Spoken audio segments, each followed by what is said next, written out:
ബിസ്മില്ലാഹിർ റഹ്മാനിർ റഹീം. അൽഹംദുലില്ലാഹി വസ്സലാത്തു വസ്സലാമു അലാ റസൂലിൽ അമീൻ വഅലാ ആലിഹി വഅസ്ഹാബിഹി അജ്മഈൻ. അമ്മാ ബഅദ്. അസ്സലാമു അലൈക്കും വറഹ്മത്തുള്ളാഹി വബറകാതുഹു.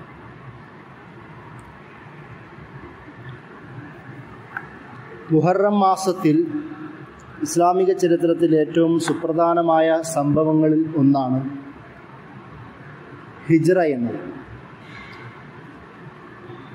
നമ്മുടെ കലണ്ടർ, ഹിജ്രി കലണ്ടർ പോലും നബി സല്ലല്ലാഹു അലൈഹി വസല്ലമയുടെ മുഹറം മാസത്തിലെ ഹിജ്റയുമായി കണക്ട് ചെയ്തുകൊണ്ടാണ്, കോർത്തിണക്കിക്കൊണ്ടാണ് രൂപീകരിച്ചത് തന്നെ. ഉമർ റളിയല്ലാഹുവിൻ്റെ കാലത്താണ് അത് സംഭവിക്കുന്നത്. ഒരു മുസ്ലിം സമൂഹത്തിൻ്റെ ഐഡൻറ്റിറ്റികളിൽ ഒന്നാണ് അവരുടെ ദൈനംദിന ജീവിതവും അല്ലെങ്കിൽ അവരുടെ തീയതി എന്നതും. അവരുടെ തീയതിയെപ്പോലും അത് നബി സല്ലല്ലാഹു അലൈഹി വസല്ലമയുടെ ഹിജ്റയുമായും അത് മുഹറത്തിലേക്കും കണക്ട് ചെയ്തുകൊണ്ടാണ് തുടങ്ങിയത് തന്നെ. അപ്പോൾ ഇസ്ലാമിക ചരിത്രത്തിൽ ഏറ്റവും സുപ്രധാനമായ ഒരു നീക്കമായിരുന്നു ഹിജ്റ എന്നത്. അതായത് പിൽക്കാലത്താണ് കലണ്ടർ ആ ഡേറ്റിലേക്ക് ഫിക്സ് ചെയ്തതെങ്കിലും പക്ഷേ ഇസ്ലാമിക ചരിത്രത്തിൽ എന്തുകൊണ്ട് ഹിജ്റ സംഭവിച്ചു എന്നൊരു ചോദ്യം ഉണ്ട് നമ്മുടെ മുമ്പിൽ. നമ്മൾ ഹിജ്റ എന്ന് പറയുമ്പോൾ നബി സല്ലല്ലാഹു അലൈഹി വസല്ലമയുടെ ഹിജ്റയിലേക്കാണ് നമ്മൾ കണക്ട് ചെയ്യുന്നത്. പക്ഷേ അതിനു മുമ്പും പലതരത്തിലുള്ള ഹിജ്റകൾ ഉണ്ടായിട്ടുണ്ട്. പലതരത്തിലുള്ള ഹിജ്റ എന്ന് പറയുമ്പോൾ അകന്നു നിൽക്കുക എന്നൊക്കെ ഒരു അർത്ഥമുള്ള പദപ്രയോഗത്തിൽ നിന്നാണല്ലോ ഹിജ്റ എന്നുള്ള പദമുണ്ടായത്. അകറ്റുക, അകന്നു നിൽക്കുക, വിട്ടുപോകുക എന്നുള്ളൊക്കെ അർത്ഥം പലതരത്തിൽ അതിൽ നമുക്ക് ഉപയോഗിക്കാം. നബി സല്ലല്ലാഹു അലൈഹി വസല്ലമ അബസീനിയയിലേക്ക് ആദ്യമായി ഒരു സംഘത്തെ 70-80 ഓളം വരുന്ന മുസ്ലിം സമൂഹത്തെ അങ്ങോട്ട് അയക്കുന്നുണ്ട്. ആദ്യത്തെ ഹിജ്റ അവിടേക്കാണ്.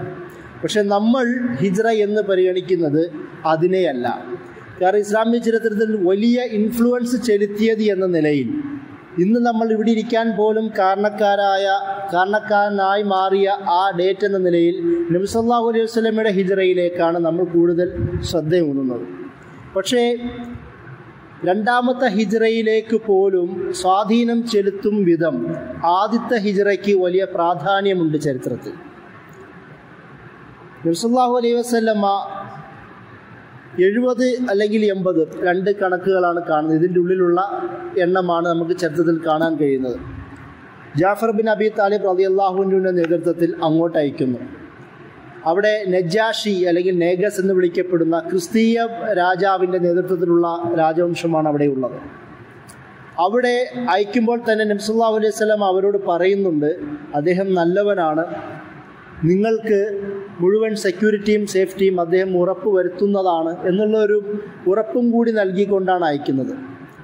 ശേഷം നമുക്കത് കാണാം. പിന്നീട് അവരെ അവിടുന്ന് പുറത്താക്കുവാൻ വേണ്ടി അംർ ബിൻ അസന് പോലുള്ള വലിയ സഹാബിമാർ, പിന്നീട് സഹാബിമാരായ ആൾക്കാർ, വലിയ പ്രഗത്ഭരായ വാഗ്മികൾ, നല്ല പ്രഭാഷകർ, സംസാരിച്ചു വലയിൽ വീഴ്ത്താൻ കഴിയുന്ന ആൾക്കാരെ ആണ് മക്കക്കാർ പ്രത്യേകം അബസീനയിലേക്ക്, ഇന്നത്തെ എത്യോപ്യ അല്ലെങ്കിൽ ഹബിഷ എന്ന് വിളിക്കുന്ന ആ ഭാഗത്തേക്ക് മുസ്ലിങ്ങളെ അവിടുന്ന് പുറത്താക്കുവാൻ വേണ്ടി അയക്കുന്നത്. ഇവരവിടെ പോയിട്ട് പല തന്ത്രങ്ങളും പയറ്റുകയും അതുപോലെ തന്നെ നിങ്ങളുടെ ക്രിസ്തീയ വിശ്വാസങ്ങൾക്കെതിരായിട്ടാണ് ഈ മുസ്ലിങ്ങൾ ചിന്തിക്കുന്നതെന്നും അതിനെതിരായിട്ടാണ് കിതാബ് കൊണ്ടുവന്നു എന്ന് മുഹമ്മദ് വാദിക്കുന്നതെന്നൊക്കെ പറഞ്ഞ് അവരെ മതവികാരം പോലും ഇളക്കി വിടുവാനുള്ള ശ്രമങ്ങൾ നടത്തുന്നുണ്ട്. അതിനെതിരെ ആദ്യം ഇത് സത്യാവസ്ഥ അറിയുവാൻ വേണ്ടി നജാഷി ജാഫർ ബിൻ അബി താലിബിനെയും സംഘത്തെയും വിളിച്ചു വരുത്തുകയും സംഭവങ്ങൾ ചോദിക്കുകയും ചെയ്യുന്നു. അപ്പോൾ അദ്ദേഹം അവിടെ ഒരു ചെറിയൊരു പ്രഭാഷണം നടത്തുന്നുണ്ട്. അത് ഇസ്ലാമിക ചരിത്രത്തിൽ ഏറ്റവും ശ്രദ്ധിക്കപ്പെട്ട ഒരു പ്രഭാഷണമാണ്. അതായത് ഹിജ്റ എങ്ങനെയാണ് സംഭവിക്കുന്നത്. ഹിജ്റ എന്ന് പറയുന്നത് ഫിസിക്കലായ ഒരു ശരീരത്തിൻ്റെ മൂവ് മാത്രമല്ല, ഒരു പ്രദേശത്തിൽ നിന്ന് മറ്റൊരു പ്രദേശത്തിലേക്കുള്ള ഒരു നീക്കം മാത്രമല്ല ഹിജ്റ എന്ന് പറയുന്നത്. ഒരു മനുഷ്യൻ്റെ സ്വയം പരിവർത്തനവും ഒന്നിൽ നിന്ന് മറ്റൊന്നതിലേക്കുള്ള മാറ്റവും ഹിജ്റയുടെ ഭാഗമായിട്ട് തന്നെ നമ്മൾ മനസ്സിലാക്കേണ്ടതുണ്ട്. അത് നമുക്ക് ആദ്യം മനസ്സിലാക്കി തരുന്നത് ജാഫർ ബിൻ അബി താലിബിൻ്റെ ആ പ്രഭാഷണമാണ്. അദ്ദേഹം പറയുന്നുണ്ട്, യാ അയ്യുഹൽ മലിക്, നജാഷിയെ വിളിച്ചുകൊണ്ട് രാജാവെ എന്ന് വിളിച്ചുകൊണ്ട് പറയുന്നു, കുന്നാ ഖൗമൻ അല ഷിർക്ക്, ഞങ്ങൾ മുശ്രിക്കുകളായ ജാഹിലി കാലത്ത് ജീവിച്ച ഒരു മനുഷ്യന്മാരാണ്. പല തരത്തിലുള്ള റിപ്പോർട്ടുകളും ഈ പ്രഭാഷണവുമായി ബന്ധപ്പെട്ടതുണ്ട്. ചിലത് വലുതാണ്, ചിലത് ചെറുതാണ്. നമുക്ക് പല റിപ്പോർട്ടുകൾ ഇസ്ലാമിക ചരിത്ര ഗ്രന്ഥങ്ങളിൽ കാണാൻ കഴിയും. അതിലൊരു റിപ്പോർട്ടാണ് ഞാനിവിടെ വായിക്കുന്നത്. അദ്ദേഹം പറയുന്നത്, കുന്നാ ഖൗമൻ അനൽ ഷിർക്ക്, ഞങ്ങൾ മുശ്രിക്കുകളിലായി ജീവിച്ചിരുന്ന ഒരു സമൂഹമായിരുന്നു. നഅബുദുൽ ഔസാൻ, ഞങ്ങൾ ഒരുപാട് വിഗ്രഹങ്ങളെ ആരാധിച്ചിരുന്നു. വനഅകുലുൽ മൈതത്ത്, ഞങ്ങൾ മരിച്ച ശവങ്ങളെ തിന്നുമായിരുന്നു. വനുസീഉൽ ജവാർ, ഞങ്ങൾ അതുപോലെ അയൽക്കാരെ അവഗണിച്ച് കളയുമായിരുന്നു, മറന്നു കളയുമായിരുന്നു. വനസ്തഹിലുൽ മഹാരിം വദ്ദിമാ, ഞങ്ങൾ പവിത്രതയും ഒന്നും നോക്കുമായിരുന്നില്ല, ഞങ്ങൾ രക്തം ചിന്തുമായിരുന്നു. അപ്പോഴാണ് ഫബഅസല്ലാഹു ഇലൈന നബിയ്യൻ മിൻ അൻഫുസിന, അപ്പോഴാണ് അള്ളാഹു സുബ്ഹാനഹു വതആല, അള്ളാഹു ഞങ്ങൾക്കിടയിൽ നിന്ന് തന്നെ ഒരു റസൂലിനെ ഞങ്ങളിലേക്ക് അയച്ചത്. അപ്പോൾ നാരിഫുഹു പറയുന്നത്, അദ്ദേഹം പറയും, ഞങ്ങൾക്ക് അവനെ അറിയാം, അദ്ദേഹത്തെ അറിയാം. നാരിഫു വഫാഹു വസിദ്ഖഹു, ആ മുഹമ്മദിൻ്റെ, ആ പ്രവാചകൻ്റെ വഫ, വിശ്വസ്തതയും സത്യസന്ധതയും ഞങ്ങൾക്ക് വ്യക്തമായി അറിയാമായിരുന്നു.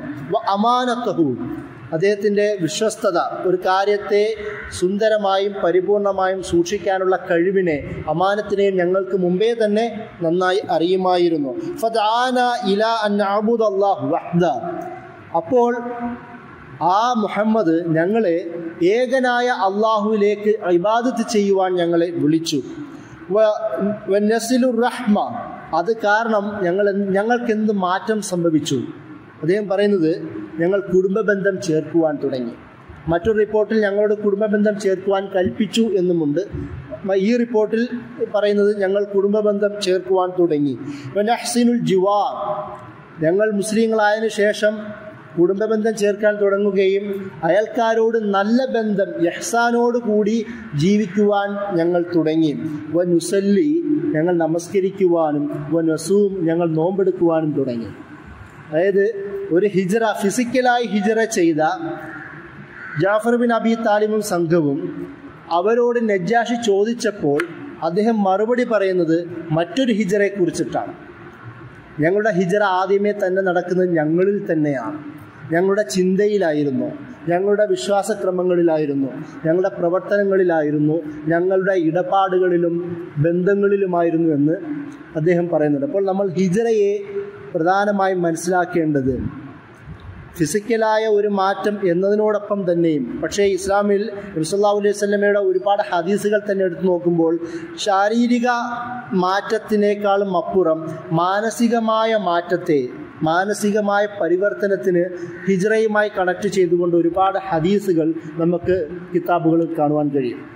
അപ്പോൾ ആദ്യം ഹിജ്റ എന്നത് ഷിർക്കിൽ നിന്ന്, ജാഹിലിയത്തിൽ നിന്ന് ഇസ്ലാമിലേക്കും, ഷിർക്കിൽ നിന്ന് തൗഹീദിലേക്കും, അടിമയുടെ ഉടമത്വത്തിൽ നിന്ന് യഥാർത്ഥ ഉടമയുടെ അടിമത്തത്തിലേക്കുമുള്ള മാറ്റമാണ് ആദ്യത്തെ ഹിജ്റ എന്ന് നബി സല്ലല്ലാഹു അലൈഹി വസല്ലമ അല്ലെങ്കിൽ ജാഫർ ബിൻ അബി താലിബ് റളിയല്ലാഹു അൻഹുവിൻ്റെ ഈ പ്രഭാഷണം നമ്മെ പഠിപ്പിക്കുന്നുണ്ട്.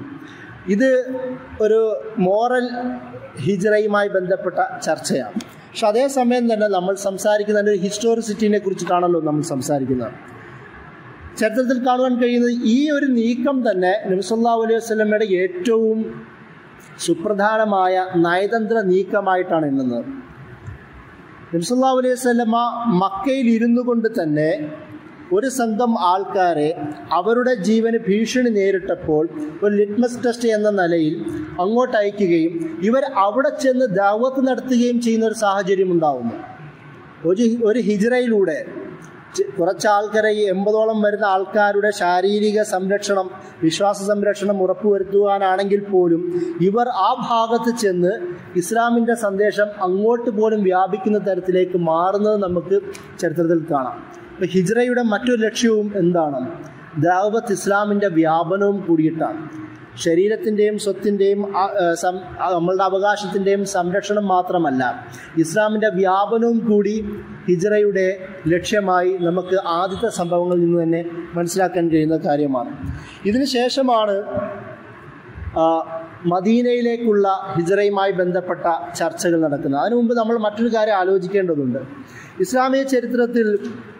ഇസ്ലാമിക ചരിത്രം എന്ന് പറയുമ്പോൾ സാധാരണ നമ്മുടെ ടെക്സ്റ്റുകളിൽ ജാഹിലി പിന്നെ ഇസ്ലാം എന്ന് പറയുന്ന ഒരു ക്രോണോളജിക്കൽ ടൈം ടേബിളാണ് നമ്മൾ കാണുന്നത്. പക്ഷേ ഞാനിവിടെ ഇസ്ലാമിക ചരിത്രം എന്ന് പറയുന്നത് ആദം നബി അലൈഹി ഇസ്ലാം മുതലുള്ള ഇങ്ങോട്ടുള്ള ചരിത്രമാണ്.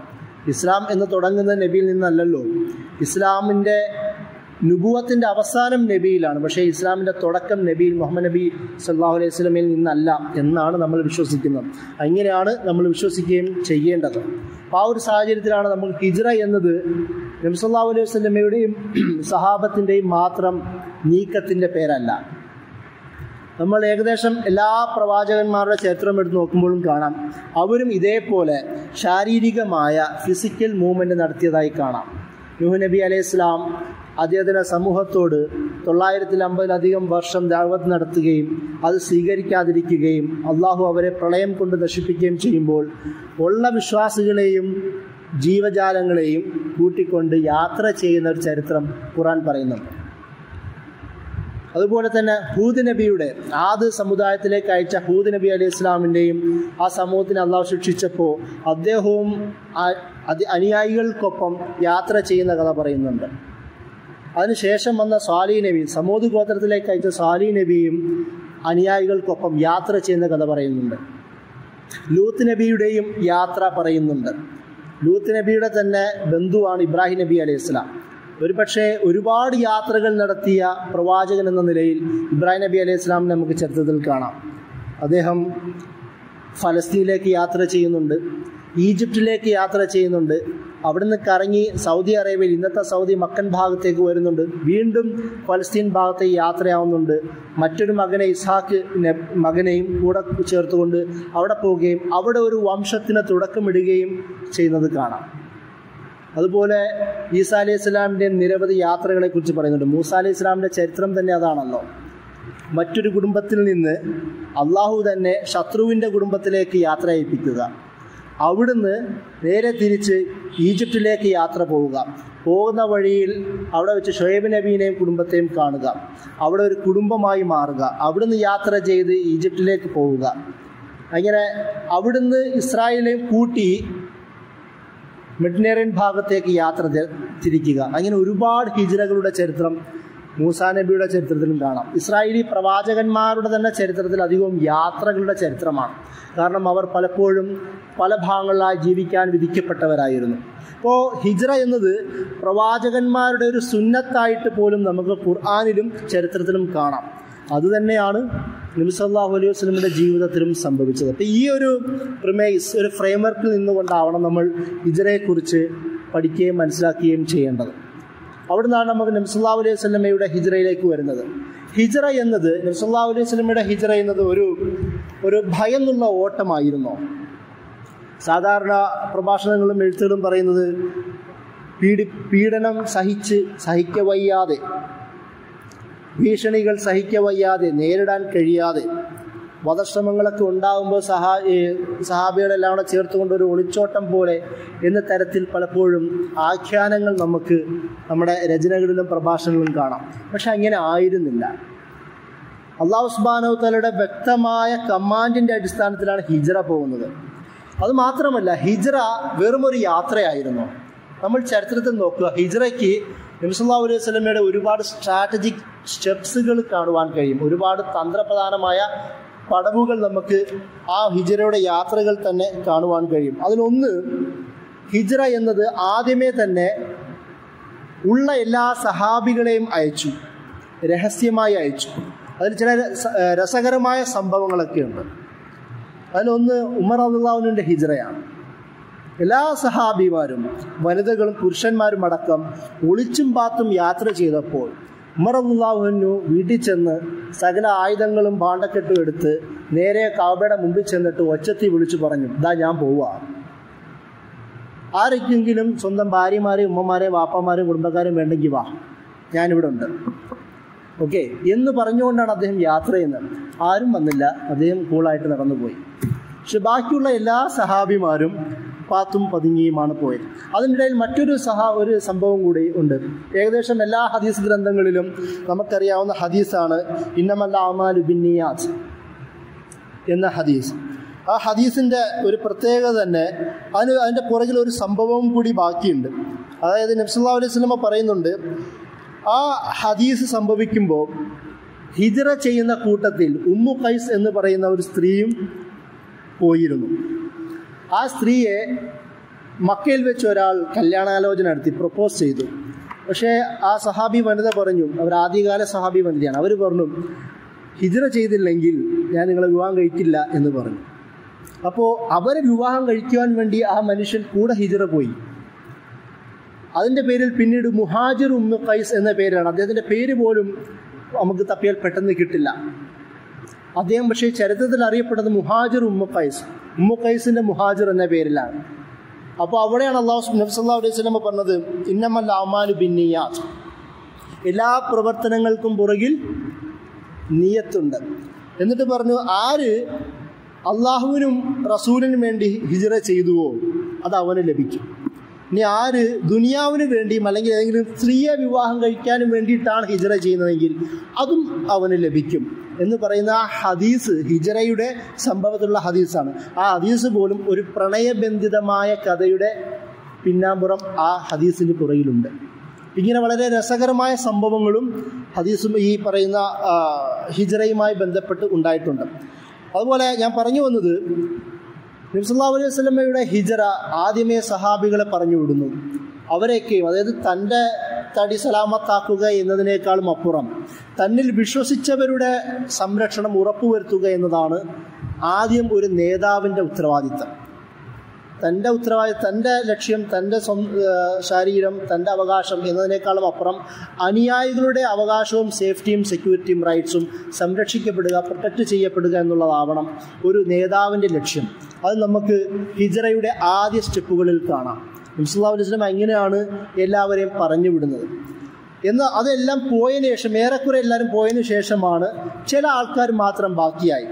നബി സല്ലല്ലാഹു അലൈഹി വസല്ലം, അലി റളിയല്ലാഹു അൻഹു, അബൂബക്കർ റളിയല്ലാഹു അൻഹു, അതിൻ്റെ കൂടെ അബൂബക്കർ റളിയല്ലാഹു അൻഹുവിൻ്റെ പെൺമക്കൾ അസ്മ, ആയിഷ പോലുള്ള ആൺമക്കളൊക്കെ ആവുന്നു. വേറെ ചില സഹാബിമാരും ബാക്കിയാവുന്നു. അവർ പെതുക്കെ അവരും പിന്നീട് ഒളിച്ചും പാത്തും പോകുന്നുണ്ട്.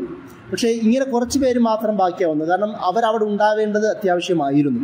അത് ഞാൻ സംസാരത്തിൽ പറയാം. ഈ ഒരു തരത്തിൽ നബി സല്ലല്ലാഹു അലൈഹി വസല്ലമ തന്ത്രം ഉപയോഗിച്ചുകൊണ്ടാണ് ഓരോ സ്റ്റെപ്പും നടത്തിയതായി നമുക്ക് കാണാം. എന്നിട്ടാണ് അലി റളിയല്ലാഹു അൻഹുവിനോട് അവിടെ തൻ്റെ ബെഡിൽ കിടക്കുവാൻ പറയുന്നത്. അതിനൊരു പശ്ചാത്തലമുണ്ട്. കാരണം ഖദീജ റളിയല്ലാഹു അൻഹ മരണപ്പെടുന്നു, അബൂ താലിബും മരണപ്പെടുന്നു 50 വയസ്സിന് ശേഷം. ഈ ഒരു പശ്ചാത്തലത്തിൽ നബി സല്ലല്ലാഹു അലൈഹി വസല്ലമയുടെ ഏറ്റവും വലിയ സഹായികളായ ഈ 2 പേർ മരണപ്പെടുന്നതോടുകൂടി മക്കക്കാരായ ഖുറൈശികളായ ആൾക്കാർ നബി സല്ലല്ലാഹു അലൈഹി വസല്ലമയുടെ വധശ്രമത്തിലേക്ക് ചിന്ത കൊണ്ടുപോകുന്നുണ്ട്. അതുവരെ ഇവരാൽ പ്രൊട്ടക്റ്റ് ചെയ്യപ്പെടുന്നത് കൊണ്ട് ആ തരത്തിലുള്ള അറ്റാക്കുകൾ ചിന്തയും അന്നുണ്ടായിരുന്നില്ല. പ്രലോഭനങ്ങളും ഓഫറുകളുമായിരുന്നു ഈ സമയത്തുണ്ടായിരുന്നത്.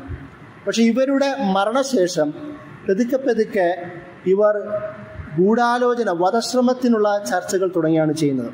അങ്ങനെ ദാറുൻ നദ്വ ആ ഭാഗത്ത് അവർ ഒരുമിച്ച് കൂടുന്നു. ശ്രദ്ധിക്കേണ്ടത്, അബൂലഹബ് എന്ന് പറയുന്ന നബി സല്ലല്ലാഹു അലൈഹി വസല്ലമയുടെ മൂത്താപ്പയും എന്നാൽ ഏറ്റവും വലിയ ശത്രുവിനെ പോലും ഈ ഖുറൈശികൾ ചർച്ചയ്ക്ക് കൂട്ടിയില്ല. കാരണം ജാഹിലി വികാരമെന്ന് പറയുന്നത് ഭയങ്കരമാണ്. അത് എത്ര വലിയ ജാഹിലാണെങ്കിലും കുടുംബക്കാരനെതിരെ രക്തം ചീന്തുക എന്ന് പറയുന്നത് ഒരു ജാഹിലും സമ്മതിച്ചു കൊടുക്കുന്ന കാര്യമല്ല. മൂത്താപ്പയാണ് നബി സല്ലല്ലാഹു അലൈഹി വസല്ലമയുടെ അബൂലഹബ്. അപ്പോൾ അതുകൊണ്ട് അറിഞ്ഞുകൊണ്ട് തന്നെയാണ് അബൂലഹബിനെ പോലും ആ ചർച്ചാ സംഗമത്തിലേക്ക് ഇവർ വിളിച്ച് കൂട്ടാതിരുന്നത്. എന്നിട്ടാണ് അതായത് നബിയോട് അടുത്ത ബന്ധമുള്ളവരെ മാറ്റി നിർത്തിക്കൊണ്ടാണ് ചർച്ച ചെയ്യുന്നത്. കാരണം അവർക്കറിയാം ജാഹിലാണെങ്കിലും ഈ തരത്തിലുള്ള ജാഹിലിയത്ത് അപ്പോഴും അവർ ചില ജാഹിലിയത്തുണ്ട്. കുടുംബ ബന്ധം പുലർത്തുക എന്ന് പറയുന്നത് ജാഹിലി കാലത്ത് തന്നെ വലിയ മൂല്യങ്ങളിൽ ഒന്നായിരുന്നു. അത് അബൂലഹബ് കാണിക്കുമെന്നറിയാം. അബൂലഹബ് എതിർക്കുകയാണെങ്കിൽ അത് വലിയ വിഷയമാണെന്നും അറിയാം. അങ്ങനെ അവർ ഒരുമിച്ച് കൂടുന്നു. അവസാനം അവർ തീരുമാനിക്കുന്നു, ഈ നമ്മുടെ കൂട്ടത്തിലുള്ള ഖുറൈശ് എന്ന് പറയുന്ന വലിയൊരു ട്രൈബൽ കോൺഫെഡറേഷൻ്റെ ലീഡർഷിപ്പാണ് ഖുറൈശ് ഗോത്രത്തിന്. ഒരുപാട് ഗോത്രങ്ങളുടെ ഒരു നേതൃത്വമാണ് അവരുടെ. അപ്പം എല്ലാ ഗോത്രത്തിൽ നിന്നും പ്രമുഖരെ വിളിച്ചു വരുത്തിക്കൊണ്ടാണ് ചർച്ച.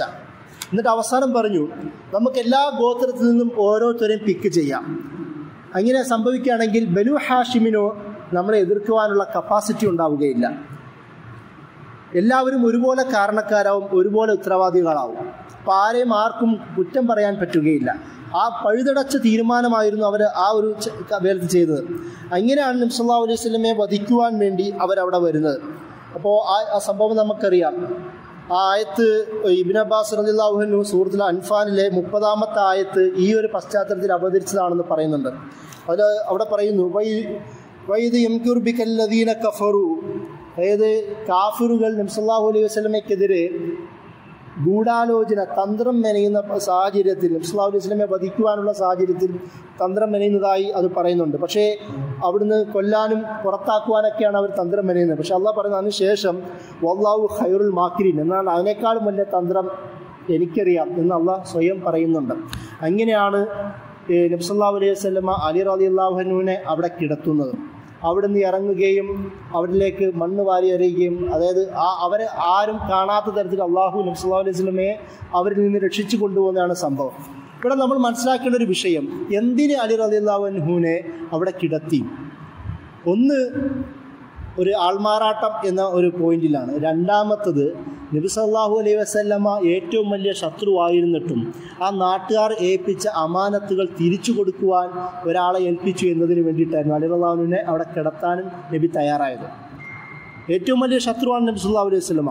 എന്നിട്ട് പോലും ശത്രുക്കളായ ആൾക്കാർ പോലും വിശ്വസ്തൻ എന്ന നിലയിൽ നബി സല്ലല്ലാഹു അലൈഹി വസല്ലമയുടെ കയ്യിലാണ് സ്വത്തുക്കൾ ഏൽപ്പിച്ചിരുന്നത്. അത് തിരിച്ചു കൊടുക്കാൻ ഒരാൾ എന്നതും കൂടിയായിരുന്നു അലി റളിയല്ലാഹു അൻഹുവിൻ്റെ മറ്റൊരു ലക്ഷ്യം. ഇങ്ങനൊരു സംഭവം കൂടി നമ്മൾ ഇതിൻ്റെ പുറകിലുണ്ടതായി മനസ്സിലാക്കണം. ആലോചിച്ച് നോക്കുക, ശത്രുവായ ഒരാൾ, അബൂജഹൽ പോലും പലപ്പോഴും പറയുന്നുണ്ട്. ഒരിക്കൽ അബൂജഹലിനോട് ഒരാൾ വന്ന് ചോദിക്കുന്നുണ്ട്, അതെ നമ്മൾ മാത്രമേ ഉള്ളൂ, ഇപ്പോൾ നിങ്ങൾ സത്യം പറയണം, മുഹമ്മദ് കള്ളനാണോ? ഒരാൾ ചോദിക്കുന്നുണ്ട്. അദ്ദേഹം പിന്നീട് ഇസ്ലാം സ്വീകരിക്കാൻ വേണ്ടി ചോദിക്കുന്നതാണ്. അദ്ദേഹമാണ് ഈ റിപ്പോർട്ട് ചെയ്യുന്നത്. ഞാനിങ്ങനെ അബൂജഹലിനോട് ചോദിച്ചു, മുഹമ്മദ് കള്ളനാണോ? അപ്പോൾ അബൂജഹൽ പറഞ്ഞു, സത്യത്തിൽ മുഹമ്മദ് ഇവരെ കള്ളം പറഞ്ഞതായി എനിക്കറിയില്ല.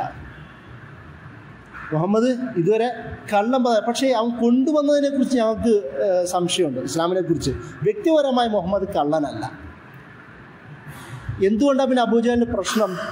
കാരണം കുസൈ എന്ന് പറയുന്ന നബി സല്ലല്ലാഹു അലൈഹി വസല്ലമയുടെ വല്ലിപ്പയുണ്ട്, നമ്മൾ കുസൈ കിലാബ് എന്ന് പറയുന്ന, അതിൽ കുസൈൻ്റെ കുടുംബക്കാരാണ് ഹജ്ജിൻ്റെ കൊടിവാഹകർ. ഹാജിമാർക്ക് വെള്ളം വിതരണം ചെയ്യുന്നത് നബിയുടെ കുടുംബക്കാരാണ്. ഹാജിമാർക്ക് ഭക്ഷണം ഒരുക്കി കൊടുക്കുന്ന അവരാണ്. ഹാജിമാർക്ക് അവരുടെ കാരവാനെ പ്രൊട്ടക്റ്റ് ചെയ്യുന്നത് നബിയുടെ കുടുംബക്കാരാണ്. ഞങ്ങൾക്കൊന്നുമില്ല. അപ്പോൾ അതിൻ്റെ ഇടയിൽ അവർക്ക് നുബുവത്തും കൂടെ കിട്ടി. എൻ്റെ കുടുംബത്തിലൊന്നുമില്ലല്ലോ. ഇതായിരുന്നു അബൂജഹലിനെ അതേപോലുള്ള ആൾക്കാരെ ഇസ്ലാം സ്വീകരിക്കുന്നത് തടഞ്ഞു നിർത്തിയത്. എന്നാലും അബൂജഹലിന് അറിയാം മുഹമ്മദ് കള്ളനല്ല എന്ന്. ആ അബൂജഹലിനെ പോലുള്ള ആൾക്കാർ തന്നെയാണ് നബി സല്ലല്ലാഹു അലൈഹി വസല്ലമയുടെ അടുത്ത് സ്വത്ത് ഏൽപ്പിക്കാൻ ഏൽപ്പിച്ചത്. അതായത് പ്രധാന ശത്രുവിനെ സ്നേഹിക്കുന്ന ആൾക്കാർ ശത്രുക്കളിൽ തന്നെ ഉണ്ടായിരുന്നു എന്നാണ് അർത്ഥം. നമ്മളെ എങ്ങനെ ആരെങ്കിലും സ്നേഹിക്കാനുണ്ടോ? ചില ആത്മവിചാരണയും കൂടി ഉണ്ടാവേണ്ട ചില നിമിഷങ്ങളാണ്. നമ്മളെ മുസ്ലിങ്ങളെ വെറുക്കുന്ന ഒരു ലോകത്തും കൂടിയിട്ടാണ് നമ്മൾ. ഏതെങ്കിലും ഒരു നിമിഷം നമ്മളെ ഇഷ്ടപ്പെടാൻ നമ്മൾ ഉണ്ടാക്കി വെച്ചിട്ടുണ്ടോ എന്നും കൂടി ആലോചിക്കാവുന്നതാണ്. ഇതിൻ്റെ ഇടയിൽ ഹിജ്റ എന്നത് മാറ്റങ്ങളുടെ ഒരു ചരിത്രം കൂടിയിട്ടാണല്ലോ. അപ്പോൾ ഈ ഒരു സംഭവം നടന്ന് ഈ ഒരു തയ്യാറെടുപ്പ് നടത്തിയതിന് ശേഷമാണ് നബി സല്ലല്ലാഹു അലൈഹി വസല്ലമ ചെയ്തത് മറ്റൊരു കാര്യം. സാധാരണ മക്കയിൽ നിന്നും മദീനയിലേക്ക് ഹൈവേ ഉണ്ട്, മെയിൻ റൂട്ടും ഉണ്ട്, ഒരു ഷോർട്ട് കട്ട് റൂട്ടുമുണ്ട്. ഷോർട്ട് കട്ട് റൂട്ടുകൾ എല്ലാവർക്കും അറിയുന്നതല്ല. നബി സല്ലല്ലാഹു അലൈഹി വസല്ലമ സ്വീകരിച്ചത് ആ വഴിയായിരുന്നു. എന്ന് മാത്രമല്ല, ആ വഴി സ്വീകരിച്ചപ്പോൾ തന്നെ നിങ്ങൾ ശ്രദ്ധിക്കണം, ആ വഴി എന്ന് പറയുന്നത് മക്കയിൽ നിന്ന് സ്ട്രെയിറ്റാണ് മദീനയിലേക്ക്. പക്ഷേ നബി സല്ലല്ലാഹു അലൈഹി വസല്ലമ അവിടെ നിന്ന് പോകുന്നത് നേരെ, അതായത് നോർത്തിലേക്കാണ് മദീന. നബി പോകുന്നത് സൗത്തിലേക്കാണ്. ഈ ഗുഹയുള്ളത്, സൗർ ഗുഹയുള്ളത് സൗത്ത് ഭാഗത്താണ്. എല്ലാവരും ശ്രദ്ധിക്കുക, എന്തായാലും യാത്രക്കാരൻ നേരെ അങ്ങോട്ടല്ലേ പോവുള്ളൂ എന്നതുകൊണ്ട് അന്വേഷിച്ച് പോകുന്നവർ ഇങ്ങോട്ടായിരിക്കും പോവുക. നബി സല്ലല്ലാഹു അലൈഹി വസല്ലമയുടെ തീരുമാനപ്രകാരം തിരിച്ച് പുറകിലോട്ട് സൗത്തിലേക്ക് പോവുകയായിരുന്നു ചെയ്തത്. എന്ന് മാത്രമല്ല, 3 പേരെ നബി സല്ലല്ലാഹു അലൈഹി വസല്ലമ ഈ യാത്രയിൽ പ്രത്യേകം നിയോഗിച്ചിരുന്നു. അതിലൊന്ന് അബൂബക്കർ റളിയല്ലാഹുവിൻ്റെ മകൻ അബ്ദുല്ലാഹ് ഇബ്നു അബീ ബക്കർ. അദ്ദേഹത്തോട് 2 കാര്യങ്ങൾ ഏൽപ്പിച്ചു. ഞങ്ങൾ 3 ദിവസം സൗർ ഗുഹയിലുണ്ടാവും, സൗത്തിൽ അവിടെ ഉണ്ടാവും. അപ്പോൾ 3 ദിവസവും ഭക്ഷണം കൊണ്ട് വരണം. ഒന്നും. രണ്ടാമത്, തിരിച്ച് നാട്ടിൽ പോകുമ്പോൾ മക്കക്കാർ എന്തൊക്കെയാണ് ഞങ്ങളെക്കുറിച്ച് പറയുന്നത് എന്ന് സകല വിവരവും വരുമ്പോൾ ഞങ്ങളെ അറിയിക്കണം. അതാണ് ഒന്നാമത്തെ വിവരം. ഈ ഒരു സംഭവത്തിൽ ഒരു യാത്ര ചെയ്യുമ്പോൾ ഒരു സീനുണ്ടാവുന്നുണ്ട്. അസ്മ റളിയല്ലാഹു അൻഹ ദാത്തുൻ നിതാഖൈൻ എന്നാണ് അവർ അറിയപ്പെടുന്നത്. ഇരട്ടപ്പട്ടക്കാരി എന്ന പേരിൽ നബി സല്ലല്ലാഹു അലൈഹി വസല്ലം വിളിച്ചത് അബൂബക്കർ റളിയല്ലാഹു അൻഹുവിൻ്റെ ഏറ്റവും മൂത്ത മോളെയാണ്. അതിന് കാരണമുണ്ട്. ഭക്ഷണം കൊണ്ടുപോകുമ്പോൾ കെട്ടാൻ കയറ് കിട്ടിയില്ല. അപ്പോൾ അസ്മ തൻ്റെ പട്ട അഴിച്ചിട്ട് കടിച്ച് കീറി രണ്ടാക്കി കെട്ടിക്കൊടുത്തു എന്നാണ് ചരിത്രം പറയുന്നത്. അതുകൊണ്ട് തന്നെ നബി സല്ലല്ലാഹു അലൈഹി വസല്ലം അവരെ വിളിച്ചതാണ് ഇരട്ടപ്പട്ടക്കാരി. ആ പേര് കിട്ടുന്നതും ഈ ഹിജ്റയുടെ വേളയിലാണ്. അപ്പോൾ അത്രയും പ്രാധാന്യം അസ്മയുടെ ചരിത്രവും ഒരു സ്ത്രീയുടെ നബിയുടെ ഹിജ്റയുമായി ബന്ധപ്പെട്ട് നമുക്ക് കാണാം. അതുപോലെ തന്നെ നബി സല്ലല്ലാഹു അലൈഹി വസല്ലം ഏൽപ്പിച്ച മറ്റൊരാളാണ് അംർ ബിൻ ഫുഹൈറ എന്ന് പറയുന്ന ഒരു സഹാബി. ഇദ്ദേഹം അബൂബക്കർ റളിയല്ലാഹു അൻഹുവിൻ്റെ കീഴിൽ ജോലി ചെയ്ത ഒരാളാണ്. ആദ്യകാല അടിമയായിരുന്നു. അബൂബക്കർ റളിയല്ലാഹു അൻഹു അദ്ദേഹത്തെ മോചിപ്പിച്ച ആളാണ്. പക്ഷേ അങ്ങനെ ഇസ്ലാം സ്വീകരിക്കുകയും ആദ്യകാല മുസ്ലിങ്ങൾ ഒരാളാണ്. ഇദ്ദേഹത്തിൻ്റെ പണി എന്ന് വെച്ചാൽ ഇവർ പോകുന്ന വഴിയിൽ കുതിരപ്പാടുകൾ മായ്ക്കുക എന്നതായിരുന്നു. കാരണം കാൽപ്പാടുകൾ നോക്കി കണ്ടെത്താൻ കഴിയുന്ന ബദുവികളുള്ള നാടാണ് അന്നത്തെ മക്ക, ജാഹിലി മക്ക. അത്ര കഴിവുള്ളവരാണ്. കാരണം അവരുടെ നിത്യവൃത്തി കുതിരയും ഒട്ടകങ്ങളുമാണല്ലോ, അവർക്കറിയാം. അത് മായ്ക്കുക എന്നതായിരുന്നു ഈ അംർ ബിൻ ഫുഹൈറയുടെ പ്രധാന ജോലി. മൂന്നാമത് നബി സല്ലല്ലാഹു അലൈഹി വസല്ലമ മൂന്നാമത് സഹായം സ്വീകരിച്ചത് ഒരു അബ്ദുല്ലാഹി ബിൻ ഉറൈഖത്ത് എന്ന് പറയുന്ന ഒരു മുശ്രിക്കിനെയാണ്. ഹിജ്റയിൽ നബി സല്ലല്ലാഹു അലൈഹി വസല്ലമയുടെ തന്ത്രപ്രധാനമായ ഏറ്റവും വലിയ നീക്കത്തിൽ നബി സല്ലല്ലാഹു അലൈഹി വസല്ലമ സഹായിയായി സ്വീകരിക്കുന്നത് ഒരു മുശ്രിക്കിനെയാണ്. അദ്ദേഹമാണ് ആരും അറിയാത്ത വഴികളിലൂടെ നബി സല്ലല്ലാഹു അലൈഹി വസല്ലമയെ സൗർ ഗുഹയുടെ ഭാഗത്തേക്ക് കറക്കുകയും പിന്നീട് ജിദ്ദ വഴി അങ്ങനെ കൊണ്ടുപോവുകയും ചെയ്യുന്നത്. അബ്ദുല്ലാഹി ബിൻ ഉറൈഖത്ത്, ഒരു മുശ്രിക്കിനെ, ഇസ്ലാം സ്വീകരിച്ചിട്ടില്ല അദ്ദേഹം. ആലോചിച്ച് നോക്കുക, ഇസ്ലാമിൻ്റെ ചരിത്രത്തിലെ ഏറ്റവും വലിയ സുപ്രധാനമായ നീക്കത്തിന് നബി സല്ലല്ലാഹു അലൈഹി വസല്ലമ സഹായം തേടുന്നത് ഒരു മുശ്രിക്കിനെയാണ്. നമ്മളുടെ ജീവിതത്തിൽ ഏറ്റവും തീക്ഷ്ണമായ സാഹചര്യങ്ങൾ നടന്നു പോകുമ്പോൾ നമ്മളെ സഹായിക്കാൻ എത്രത്തോളം ഇതര മതവിശ്വാസികൾ കൂടെയുണ്ട് എന്നും കൂടി ആലോചിക്കേണ്ട ഒരു നിമിഷമാണ് ഇപ്പോൾ നമ്മുടെ മുമ്പിലുള്ളത്. അത് ഈ ഒരു സാഹചര്യത്തിൽ ചേർത്ത് വായിക്കുക. അപ്പോൾ ഈ 3 പേരുടെ സഹായത്തോടു കൂടിയിട്ടാണ് നബി സല്ലല്ലാഹു അലൈഹി വസല്ലമ അവിടുന്ന് യാത്രയാവുന്നത്. പിന്നീട് ഒരാളെയും കൂടി നബി സല്ലല്ലാഹു അലൈഹി വസല്ലമ ഒരു എൻകൗണ്ടർ നേരിടുന്നുണ്ട്. അതാണ് സുറാഖ. അദ്ദേഹത്തിന് നബി സല്ലല്ലാഹു അലൈഹി വസല്ലമയെ പോന്ന് അറിയുകയും 100 ഒട്ടകം ഇനാമായി പ്രഖ്യാപിച്ചു. നബിയുടെ ജീവനോടെയോ അല്ലാതെയോ കൊണ്ടുവരുന്ന ആൾക്ക് 100 ഒട്ടകം. സുറാഖ വിദഗ്ധനായിരുന്നു. അദ്ദേഹം എത്ര മായ്ച്ചിട്ട് പോലും കണ്ടെത്താൻ കഴിയുന്ന ഒരു കഥാപാത്രമായിരുന്നു. കുറേ പോവുകയും നബി സല്ലല്ലാഹു അലൈഹി വസല്ലം അടുത്തെത്തുകയും പിന്നീട് ചില കറാമാത്തുകളും മോജിസത്തുകളുമാണ് ചരിത്രം റിപ്പോർട്ട് ചെയ്യുന്നത്. നബി സല്ലല്ലാഹു അലൈഹി വസല്ലമയുടെ അടുത്തേക്ക് വരാൻ പറ്റാതാവുന്നു. കുതിരയുടെ കാൽ താഴ്ന്നു പോകുന്നു. അദ്ദേഹം മറിഞ്ഞു വീഴുന്നു. അദ്ദേഹത്തിൻ്റെ തന്നെ ജാഹിലി സംവിധാനം അമ്പെറിഞ്ഞുകൊണ്ട് മുന്നിട്ടെറിയാൻ പറ്റുമെന്നൊക്കെ ട്രൈ ചെയ്യുന്നുണ്ട്. ഒരു ജാഹിലി വിശ്വാസമാണ്. ഇനി യാത്ര ചെയ്യാൻ പറ്റുമെന്നൊക്കെ അന്വേഷിക്കുന്നുണ്ട്. അമ്പെറിയുമ്പോൾ അൽസാം എന്ന് പറയും. കയ്യിലുള്ള അമ്പ് വലിച്ചെറിഞ്ഞിട്ട് എനിക്കിനി പ്രതീക്ഷയുണ്ടോ എന്നൊക്കെ ഒരു അന്വേഷണമൊക്കെ നടത്തുന്നുണ്ട്. പക്ഷേ അതിലൊക്കെ അദ്ദേഹം പരാജയപ്പെടുന്നു. അവസാനം നബി സല്ലല്ലാഹു അലൈഹി വസല്ലമയുടെ ഇദ്ദേഹം കാണുന്നു. നബി സല്ലല്ലാഹു അലൈഹി വസല്ലമ ഒരു ടെൻഷനും ഇല്ലാതെ മുന്നോട്ട് യാത്ര ചെയ്യുന്നു. പക്ഷെ അബൂബക്കർ റളിയല്ലാഹു അൻഹു തിരിഞ്ഞും നോക്കുന്നുണ്ട്. കാരണം നബിക്ക് യാതൊരു ടെൻഷനുമില്ല, പക്ഷേ ഭയമുള്ളത് അബൂബക്കർ റളിയല്ലാഹു അൻഹുവിനാണ്. അവസാനം ഇദ്ദേഹം വിളിച്ചു പറയുന്നു, ഞാൻ നിർത്തി, എനിക്ക് നിങ്ങൾ അഭയം തരുമോ എന്ന് ചോദിക്കുന്നു നബി സല്ലല്ലാഹു അലൈഹി വസല്ലമയോട്.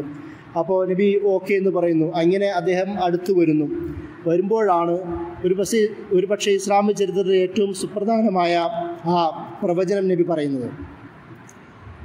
കിസ്റയുടെ പട്ടും വളയും ചെങ്കോലും അണിയാൻ നിനക്ക് താല്പര്യമുണ്ടോ എന്ന് ചോദിക്കുന്നു.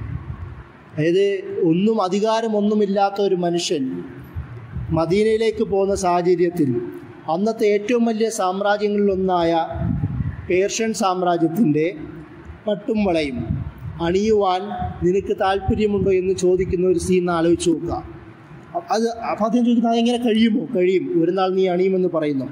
അങ്ങനെ ഈ അബ്ദുല്ലാഹ് ഉറൈഖത്തിനെ കൊണ്ട് അദ്ദേഹത്തിന് ഇതെഴുതുന്നുണ്ട്, പ്രൊട്ടക്ഷൻ ഉത്തരവ് എഴുതുന്നുണ്ട്. കാരണം പിൽക്കാലത്ത് വാർത്ത പടരുമ്പോൾ തന്നെ വധിക്കുവാൻ വന്ന ഒരാളെന്ന നിലയിൽ ചിലപ്പോൾ അനുയായികൾ ഇദ്ദേഹത്തിനെതിരെ എന്തെങ്കിലും ആയുധമെടുത്തെന്നിരിക്കാം. അത് ഉറപ്പുവരുത്തുവാനാണ് അദ്ദേഹം മുൻകൂട്ടി കണ്ടുകൊണ്ട് തന്നെ സുറാഖ നബി സല്ലല്ലാഹു അലൈഹി വസല്ലമയിൽ നിന്ന് പ്രൊട്ടക്ഷൻ കരാർ എഴുതി വാങ്ങുന്നത്. അതുപോലും എഴുതുന്നത് ഈ ഉറൈഖിത്താണ്, ഈ മുശ്രിക്കായ മനുഷ്യനാണ്. അദ്ദേഹം പിന്നീട് പോകുന്നു. നബി സല്ലല്ലാഹു അലൈഹി വസല്ലം അദ്ദേഹത്തോട് പറയുന്നത് ഞങ്ങളെ കണ്ട കാര്യം പറയുന്നതെന്നാണ്. പോയി കുറേ കാലം കഴിഞ്ഞിട്ടാണ് സുറാഖ ഈ കഥയൊക്കെ പറയുന്നത്. അപ്പം പറയുന്നില്ല. സംഭവങ്ങളെ കഴിഞ്ഞ് മദീനയിലെത്തിയെല്ലാം തണുത്തതിന് ശേഷമാണ് പറയുന്നത്. അങ്ങനെ സുറാഖ പിന്നീട് ഉമർ അള്ളാഹുവിൻ്റെ കാലത്ത് പേർഷ്യൻ സാമ്രാജ്യം ഖാദിസിയ യുദ്ധത്തിലൂടെ പിടിച്ചെടുക്കുമ്പോൾ ഈ കിസ്രയുടെ പട്ടും വളയും എല്ലാം കൊണ്ടുവരുമ്പോൾ ആദ്യം വിളിക്കുന്ന സുറാഖയെ കൂട്ടാനാണ്. സുറാഖയെ വിളിച്ചു വരുത്തുകയും അദ്ദേഹത്തെ കൊണ്ട് അണിയിപ്പിക്കുകയും മദീനയുടെ ചുറ്റുപാടും കൊണ്ട് കറക്കിക്കുകയും ചെയ്യുന്നതായിട്ട് ചരിത്രത്തിൽ ചില റിപ്പോർട്ടുകൾ പോലുമുണ്ട്. എന്നാലോചിച്ച് നോക്കുക, ഹിജ്റയുടെ മാറ്റം, വിജയത്തിൻ്റെ ഒരു നിമിഷം കൂടിയിട്ടാണത്. ഇതിനു മുമ്പ് എന്തുകൊണ്ട് നബി സല്ലല്ലാഹു അലൈഹി വസല്ലം മദീന തിരഞ്ഞെടുത്തു എന്നൊരു ചോദ്യം കൂടെ വരുന്നുണ്ട്. കാരണം സഹാബികളെ അബസീനിലേക്ക് അയച്ചിട്ടുണ്ട്. അവർ സുരക്ഷിതരായിട്ടാണ് അവിടെ ജീവിക്കുന്നത്. അവർക്ക് പ്രശ്നങ്ങളൊന്നും ഉണ്ടായിട്ടില്ല. പല രീതിയിൽ തന്ത്രങ്ങൾ മെനഞ്ഞിട്ടും നജ്ജാഷി തന്നെ അതിനെ തള്ളിക്കളയാണ് ചെയ്തത്. അവരപ്പോഴും സുരക്ഷിതരാണ്. അപ്പോൾ പിന്നെ എന്തുകൊണ്ടാണ് നബി സല്ലല്ലാഹു അലൈഹി വസല്ലം മദീനയെ തിരഞ്ഞെടുത്തത്? അതിന് പണ്ഡിതന്മാർ പറയുന്നത് ഇതിന് പ്രധാന കാരണം, ഒരു പക്ഷേ നജ്ജാഷി എങ്ങാനും മരണപ്പെട്ടു പോവുകയാണെങ്കിൽ അവിടെ അനാർക്കി സംഭവിക്കാം, സാഹചര്യം രാഷ്ട്രീയാധികാരവും മറ്റും മാറ്റം സംഭവിക്കാം. അത് ഒരു പക്ഷേ ഇവർക്ക് ഒരുപാട് വെല്ലുവിളികൾ നേരിടാം. അതല്ലാതെ മറ്റൊരു ഉത്തരം, നബി സല്ലല്ലാഹു അലൈഹി വസല്ലം ഉണ്ടാക്കിയ 2 കരാറുകൾ ഇതിൻ്റെ പുറകിലുണ്ട്. മദീനക്കാരായ ഹൗസ് ഖസ്റജ് ഗോത്രങ്ങൾക്കിടയിലെ പ്രശ്നങ്ങൾ പരിഹരിക്കാൻ നബി മുമ്പേ തന്നെ മുന്നിട്ടിറങ്ങിയിരുന്നു. അതുമാത്രമല്ല, മക്കയിൽ വെച്ചുകൊണ്ട് തന്നെ ഇവർ 2 തവണ ഹജ്ജ് സമയത്ത് നബീനെ കാണുന്നുണ്ട്. ഒന്നാം അഖബ എന്ന് പറയുന്ന പ്രദേശത്ത് വെച്ചൊരു ആദ്യ കരാറുണ്ടാവുന്നു. അവിടെ വെച്ച് ഏകദേശം 15-12 പേരോ മറ്റേ കാണുന്നുള്ളൂ. അവരോട് നബി സല്ലല്ലാഹു അലൈഹി വസല്ലം ചർച്ച ചെയ്യുകയും അവർ ഇസ്ലാം സ്വീകരിക്കുകയും അവർ പറയുന്നു, ഞങ്ങൾ മദീനയിൽ, യസ്രിബാണ് അന്ന്, മദീന ആയിട്ടില്ല, യസ്രിബിൽ ചെന്നിട്ട് ഇസ്ലാം വ്യാപനം പഠിപ്പിക്കുകയും ചെയ്യുമെന്ന് നബിയോട് കരാർ ചെയ്യുന്നു. ഞങ്ങൾ ശിർക്ക് ചെയ്യില്ല, ജാഹിലിയ കാര്യങ്ങളൊന്നും ചെയ്യില്ല എന്നും കരാർ ചെയ്തുകൊണ്ടാണ് പോകുന്നത്. അടുത്ത വർഷം 75ഓളം പേരുമായിട്ടാണ് അവർ തിരിച്ചു വരുന്നത്. 10-12 പേരിൽ നിന്ന് എത്രയോ ഗുണം വലിയ സഖ്യമായിട്ടാണ് അവർ 2ാം അഖബ മീറ്റിങ്ങിലേക്ക് വരുന്നത്. ആ 2 അഖബ ഉടമ്പടികളാണ് നബി സല്ലല്ലാഹു അലൈഹി വസല്ലമയെ മദീന എന്ന് പറയുന്ന ഒരു ലോകം സൃഷ്ടിക്കുവാൻ ഏറ്റവും എളുപ്പമായ വഴി ഉണ്ടാക്കി കൊടുത്തത്. അതുകൊണ്ടും കൂടിയിട്ടാണ് അബസീനിയയ്ക്ക് പകരം മദീന തിരഞ്ഞെടുത്തത്. എന്ന് മാത്രമല്ല, അബസീനിയ എന്ന് പറയുന്നത് വളരെ ദൂരമുള്ള പ്രദേശമാണ്. ഒരുപാട് വഴി യാത്രകളുണ്ട്. മദീന 2.5-3 മണിക്കൂർ അത്ര വ്യത്യാസമേ അന്ന് മക്കയിൽ മദീനയുമായി തമ്മിലുള്ളൂ. അന്നത്തെ യാത്ര, ഇന്നത്തെ അല്ല. അപ്പം ഈ ഒരു ദൂരം എല്ലാം കൂടി ഭൂമിശാസ്ത്രപരമായ, രാഷ്ട്രീയപരമായ, തന്ത്രപരമായ പലവിധ കാരണങ്ങളും കൊണ്ട് തന്നെയാണ് നബി സല്ലല്ലാഹു അലൈഹി വസല്ലം മദീന, യസ്രിബ് തിരഞ്ഞെടുക്കുന്നത്. അപ്പോൾ ഇങ്ങനെ ഒരുപാട് സ്ട്രാറ്റജികളിലൂടെയാണ് മദീനയിലേക്ക് എത്തുന്നത്. ഇത് മാത്രമല്ല, അവസാനം എത്തുന്നത് അലി റളിയല്ലാഹു അൻഹുവിനെയാണ്. അപ്പോൾ അതും ഒരു വലിയൊരു ചരിത്രമാണ്. അലി റളിയല്ലാഹു അൻഹുവിനെ മാത്രം എന്തുകൊണ്ട് തിരഞ്ഞെടുത്തു? കാരണം അലി അന്ന് ഖുറൈശി കുടുംബത്തിലെ തന്നെ ആ ഖുറൈശി നേതാക്കളിലെ പുത്രനാണ് അലി റളിയല്ലാഹു അൻഹു. ഒരു പക്ഷേ അതും കൂടി ഒരു ഗോത്രവൈര്യത്തിൻ്റെ ഒരു ഡൈമെൻഷനും കൂടി അലിയെ തിരഞ്ഞെടുക്കുവാൻ ഒരു പക്ഷേ കാരണമായിട്ടുണ്ടാവാം. ഖുറൈശി നേതാവിൻ്റെ മകൻ എന്ന നിലയിൽ അലി റളിയല്ലാഹു അൻഹുവിൻ്റെ ഒരു പൊസിഷൻ ഒരു പക്ഷേ നാട്ടുകാർ അംഗീകരിച്ചേക്കാം എന്നും കൂടി ചില ചർച്ചകൾ അതിൻ്റെ പുറകിലുണ്ട്. ഇതെല്ലാം വെച്ചുകൊണ്ടാണ് നമ്മൾ ഹിജ്റയുടെ ഈ സ്ട്രാറ്റജിക് സ്റ്റെപ്സുകളെ കുറിച്ച് മനസ്സിലാക്കേണ്ടത്. പിന്നെ നബി സല്ലല്ലാഹു അലൈഹി വസല്ലം മദീനയിലെത്തിയതിനു ശേഷം എന്താണ് ചെയ്തത്? നമ്മൾ ആലോചിക്കേണ്ട ഒരു വിഷയം, മദീന അന്ന് യസ്രിബാണ്. അവിടെ ഹൗസ് ഖസ്റജ് എന്ന് പറയുന്ന പ്രധാന 2 മുശ്രിക്ക് ഗോത്രങ്ങൾ, അതല്ലാതെ തന്നെ ബനു നദർ ഇങ്ങനെ അടക്കമുള്ള ധാരാളം ചെറുതും വലുതുമായ 7-8ഓളം വരുന്ന ജൂയിഷ് ഗോത്രങ്ങൾ, ചില ചെറിയ മൈക്രോ മൈനോറിറ്റി എന്ന നിലയിൽ ക്രിസ്ത്യൻ സമൂഹം, ഇതൊക്കെയാണ് അന്നത്തെ മദീനയിലെ പോപ്പുലേഷൻ. ഈ ഹൗസ്റജ് ഗോത്രങ്ങൾക്കിടയിലാണ് നബി സല്ലല്ലാഹു അലൈഹി വസല്ലമ ഇസ്ലാം വ്യാപനം നടത്തുന്നത്. ആദ്യം ഈ ഹിജ്റയ്ക്ക് മുമ്പേ തന്നെ മുസ്അബ് ഇബ്നു ഉമൈർ റളിയല്ലാഹു അൻഹുവിനെ മദീനയിലേക്ക് ഇസ്ലാം വ്യാപനത്തിന് ആദ്യമേ അയക്കുന്നുണ്ട്. ഈ ഹിജ്റകൾക്കൊക്കെ എത്രയോ മുമ്പ് തന്നെ. ആ വ്യാപനം അവിടെ നടക്കുന്നതിൻ്റെയൊക്കെ ഭാഗമായിട്ടാണ് അഖബ ഉടമ്പടികൾ പോലും ഉണ്ടാകുന്നത്. ഞാൻ പറയുന്നത് ഒരുപാട് സ്റ്റെപ്പുകൾ ഇതിൻ്റെ പുറകിലുണ്ട്. അതായത് ഹിജ്റ എന്ന് പറയുന്നത് ഒരു ഒളിച്ചോട്ടമായിരുന്നില്ല, ഹിജ്റ എന്ന് പറയുന്ന ഒരു ഭയന്നോട്ടമായിരുന്നില്ല. ഹിജ്റ എന്ന് പറയുന്നത് നബി സല്ലല്ലാഹു അലൈഹി വസല്ലമയുടെ ജീവിതത്തിലെ ഏറ്റവും പ്രീ പ്ലാൻഡ് ആയ സ്ട്രാറ്റജിക് സ്റ്റെപ്പ് തന്നെയായിരുന്നു എന്ന് തന്നെയാണ് ചരിത്രത്തിൽ നമ്മളെ പഠിപ്പിക്കുന്നത്, നമ്മൾ മനസ്സിലാക്കേണ്ടത്. ഇതിന് ശേഷമാണ് നബി സല്ലല്ലാഹു അലൈഹി വസല്ലമ മദീനയിലെത്തുന്നത്. അവിടെ എത്തുന്നതോടുകൂടി അവിടുത്തെ ഭരണാധികാരിയായി മാറുകയാണ് ചെയ്യുന്നത്. അവിടെയാണ് മുസ്ലിം സമൂഹത്തിലെ അഞ്ചാമ്പത്തികളുടെ ഉദയം ഉണ്ടാകുന്നത്, മുനാഫിക്കുകളുടെ ഉദയം. അതായത് സമാധാനപരമായ ഒരു ലോകം തേടിയുള്ള യാത്രയിൽ എത്തിച്ചെല്ലുമ്പോൾ മുസ്ലിം സമൂഹത്തിൽ തന്നെ ഏറ്റവും വലിയ ശത്രുക്കളായ ഇത്തിൽ കണ്ണികളുടെ തുടക്കവും കുറിക്കുന്നത് ആ യാത്രയിലൂടെ തന്നെയാണ്. പ്രത്യക്ഷത്തിൽ മുസ്ലിമും മുഅ്മിനുകളായും, മുസ്ലിം എന്നതിനേക്കാളും അപ്പുറം മുഅ്മിനുകളായും, പക്ഷേ ഉള്ളിൻ്റെ ഉള്ളിൽ ഏറ്റവും വലിയ കാഫറുകളായുമുള്ള മുനാഫിക്കുകളുടെ ഉദയം തന്നെ തുടങ്ങുന്നത് ഈ ഹിജ്റയോട് കൂടിയിട്ടാണ്. അപ്പോൾ അതിൻ്റെ ഒരു പശ്ചാത്തലം കൂടി, അതായത് സമൂഹത്തിലെ ഈ പ്രത്യക്ഷ ശത്രുവിനേക്കാളും പരോക്ഷ ശത്രു ഏറ്റവും വലിയ പ്രതിബന്ധങ്ങൾ സൃഷ്ടിക്കുന്നതാണല്ലോ. നബി സല്ലല്ലാഹു അലൈഹി വസല്ലമയുടെ അവസാനം വരെയും ഏകദേശം എല്ലാ യുദ്ധങ്ങളിലും മുനാഫിക്കുകളുടെ നല്ല പങ്കുണ്ടായിരുന്നു എന്ന് ചരിത്രകാരന്മാർ ചൂണ്ടിക്കാട്ടുന്നുണ്ട്. അതിൻ്റെ തുടക്കം ഈ ഹിജ്റയുടെ കൂടി തന്നെയാണ്. അതും കൂടി നമ്മൾ ഈ ഒരു പശ്ചാത്തലത്തിൽ മനസ്സിലാക്കേണ്ടതുണ്ട്. നബി സല്ലല്ലാഹു അലൈഹി വസല്ലം അവിടെ എത്തുന്നു. ആദ്യ സ്റ്റെപ്പ് എന്ന നിലയിൽ പള്ളി നിർമ്മാണം നടത്തുന്നു. മസ്ജിദുൻ നബവി, അതായത് മുസ്ലിം സമൂഹത്തിന് വേണ്ടത് ഒരു കേന്ദ്രമാണ്. അതിൽ ആരാധനാലയമാവണം, അതിൻ്റെ കൂടെ ഒരു സെക്രട്ടേറിയറ്റ് പോലുള്ള ഭരണനിർവഹണത്തിലുള്ള കേന്ദ്രമാവണം, മറ്റുള്ള വിദേശ ഭാഗങ്ങളിൽ നിന്നും ആൾക്കാർ സന്ദർശകർ വരുമ്പോൾ അവരെ ഇരുത്താൻ പറ്റുന്ന ഒരു പ്രത്യേകമായ സ്ഥലം വേണം. ഇതെല്ലാം ഉദ്ദേശത്തോടും കൂടിയിട്ടാണ് മസ്ജിദുൻ നബവി പണിയുന്നത്. അതിനുശേഷം നബി സല്ലല്ലാഹു അലൈഹി വസല്ലം ചെയ്യുന്നത് വന്നവരെ മുഹാജിറുകളായും സ്വീകരിച്ചവരെ അൻസാരികളായും മാറ്റുന്നു. ഇഖ്വാനു ഫിദ്ദീൻ എന്നുള്ള പേര് കൊടുക്കുന്നു, ദീനിലെ സഹോദരന്മാർ. പിന്നീട് നോക്കുക, മദീനയിലെത്തിയ അന്ന് മുതൽ അവസാനം വരെയുള്ള നബി സല്ലല്ലാഹു അലൈഹി വസല്ലമയുടെ 10 വർഷത്തിലിറങ്ങിയ സൂറത്തുകളെല്ലാം മുസ്ലിം സമൂഹത്തിൻ്റെ ഇസ്ലാഹുമായി ബന്ധപ്പെട്ടതാണ് അധികവും. കാരണം ഈ സാഹോദര്യം നിലനിൽക്കേണ്ടതുണ്ട്, ഈ ബന്ധം നിലനിൽക്കേണ്ടതുണ്ട്. അത് രക്തബന്ധത്തെക്കാളും അപ്പുറമുള്ള ആദർശബന്ധമാണ്. ഇന്നമൽ മുഅ്മിനൂന ഇഖ്വ, സൂറ ഹുജറാത്തിലൊക്കെയും കൂടുതൽ വിശദീകരണം ഇത് തന്നെ നോക്കിയാൽ നമുക്ക് കാണുവാൻ കഴിയും. ഇങ്ങനെ ആദർശബന്ധത്തെ ഊട്ടിയുറപ്പിക്കുവാൻ നബി സല്ലല്ലാഹു അലൈഹി വസല്ലം ചെയ്തു. ആദ്യം അതുകൊണ്ടാണ് അൻസാരികളായും സഹായിക്കുന്നവർ എന്നാണല്ലോ എൻ്റെ അർത്ഥം. മറ്റൊന്ന് മുഹാജിറുകളായും, അതായത് അവർക്കിടയിൽ കുടുംബങ്ങൾ വിഭജിക്കപ്പെട്ടു, അവരുടെ സമ്പത്ത് വിഭജിച്ചു കൊടുത്തു, അവരുടെ ജോലികൾ വിഭജിച്ചു കൊടുത്തു, വിവാഹം കഴിച്ചു കൊടുത്തു, വീടുകൾ മുകളിലും താഴെയുമായി അല്ലെങ്കിൽ വീട് തന്നെ പകർത്തു കൊടുത്തു. അത്രയും വലിയ സാഹോദര്യം സൃഷ്ടിക്കാൻ കഴിഞ്ഞു. മുമ്പ് അറബികൾക്കറിയാവുന്ന ഏറ്റവും വലിയ ബന്ധമെന്ന് പറയുന്നത് ഗോത്രബന്ധം മാത്രമായിരുന്നു. തൻ്റെ ഗോത്രക്കാരനാണെങ്കിൽ എന്തും ഞാൻ ചെയ്യുമെന്ന് പറയുന്ന ഒരു ജാഹിലി കൺസെപ്റ്റായിരുന്നു അവർക്കുണ്ടായിരുന്നത്. അതിനേക്കാളും അപ്പുറം മറ്റൊരു ഭരണസങ്കല്പം പഠിപ്പിക്കുകയും മറ്റൊരു തരത്തിലുള്ള ഒരു ആദർശ സാഹോദര്യം പഠിപ്പിക്കുകയും ചെയ്തു എന്നതാണ് ഹിജ്റയുടെ ഏറ്റവും പ്രധാനപ്പെട്ട നീക്കങ്ങളിലൊന്ന്. ഈ ഇഖ്വത്ത്, സാഹോദര്യം ഉണ്ടാക്കി എന്നുള്ളതാണ്. അതിനുശേഷമാണ്, അതിനോടൊപ്പമാണ് ചെയ്യുന്നത് മദീന ചാർട്ടർ. സഹീഫ മദീന എന്ന പേരിൽ, അല്ലെങ്കിൽ ദ കോൺസ്റ്റിറ്റ്യൂഷൻ ഓഫ് മദീന എന്ന, മദീനയുടെ ഭരണഘടന എന്ന പേരിൽ ചരിത്രത്തിൽ അറിയപ്പെട്ടതാണ് മദീന ചാർട്ടർ. അതുണ്ടാക്കുന്നത് ഈ സമയങ്ങളിലാണ്. അതായത് അന്നത്തെ ഭൂരിപക്ഷമായ യഹൂദരും ന്യൂനപക്ഷമായ മുസ്ലിങ്ങളും കൂടെയുള്ള മുശ്രിക്കുകളും കുറച്ച് ക്രിസ്ത്യൻസിനെയും ചേർത്തുകൊണ്ട് അധികാരിയായ നബി സല്ലല്ലാഹു അലൈഹി വസല്ലമയുടെ നേതൃത്വത്തിൽ ഒരു ഭരണഘടന രൂപീകരിക്കുന്ന നിമിഷമാണ് ഹിജ്റയിൽ സംഭവിക്കുന്നത്. അതും ഹിജ്റയുടെ മറ്റൊരു വിജയമാണ്. അന്ന് മുതൽ അതുതന്നെയാണ് ലോകത്തെ ഏറ്റവും വലിയ മനുഷ്യാവകാശ പ്രഖ്യാപനങ്ങൾക്ക് ഒരു ഉദാഹരണമായി മാറിയത്.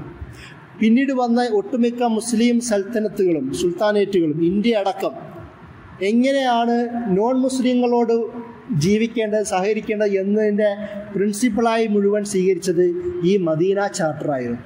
കാരണം ലോകത്തുള്ള പല മുസ്ലിം സൽത്തനത്തുകളും പല ഭാഗത്തും മൈനോറിറ്റി ആയിരുന്നു. ഇന്ത്യയുടെ അവസ്ഥ നമുക്കറിയാം.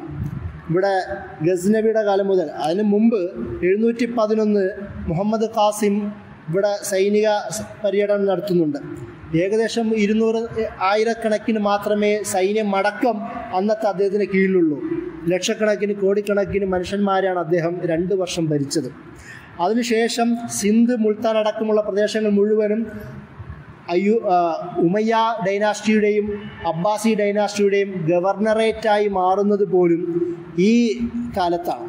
അതായത് ന്യൂനപക്ഷമായ മുസ്ലിങ്ങൾ ഭൂരിപക്ഷമായ ജനസമൂഹത്തെ ഭരിക്കുന്നത്, അതിന് അവർക്ക് ഇൻസ്പിറേഷൻ കിട്ടുന്നത് സഹീഫ മദനി എന്ന് പറയുന്ന ഹിജറയോടുകൂടി സംഭവിച്ച ആ ഡോക്യുമെൻറ്റിൽ നിന്നാണ്. അതാണ് ഈ ചരിത്രവും നമ്മളുമായിട്ടുള്ള ബന്ധം.